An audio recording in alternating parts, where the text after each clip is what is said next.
Orogba gbàgbàgbà orogbo gbogbo. Ayé kò tọ́, èdè àjàtà, wọ́n mọ̀ láyé o. Èdè dọ̀tí, ìwọ làwà tá a gbé ṣe bẹ̀bẹ̀. Ní èsì àwa sí ibi láti wá darapọ̀ mọ́ ní ara wa ní àwùjọ ìrìn náà. Ilé-iṣẹ́ ayé kò tọ́ wọn àsìkò ìyẹn ayé kéré.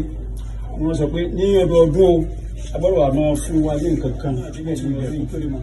Àwọn náà tún ní ẹni tí à ń bá níwájú àwọn máa tó tẹ̀lé ni o torí tó dára ní alága àkọ́kọ́ ìyẹn pọfẹsọ Láì Olúròdé wọ́n fi lọ́lẹ̀. Ìdí nìyí tí wọ́n fi wípé ká tó ra àwọn kìnnìún láti wá fún orogba gbàgbàgbà orogbo gbogbo. Ayé kò tọ́, èdè àjàtà, wọ́n mọ̀ láyé o. Èdè dọ̀tí.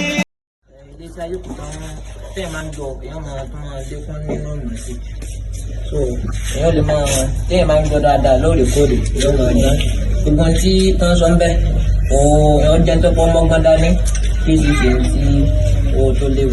Ìmọ̀ràn mi ni wípé ntí kálukú bá mi ṣe ó yẹ tètè ra mọ̀ pé ntí kálukú bá ní tálẹ̀ǹtì rẹ̀ so ó múra sí i lọ́jọ́ ọ̀la yóò padà di rere. Ní orúkọ rẹ̀ lẹ́kọ̀ọ́ sí. Orúkọ tèmi ni Ìdòwú Abdulrauf. Orúkọ lẹ́yìn. School for the Special Needs Children, Ajẹ́pẹ́yìn.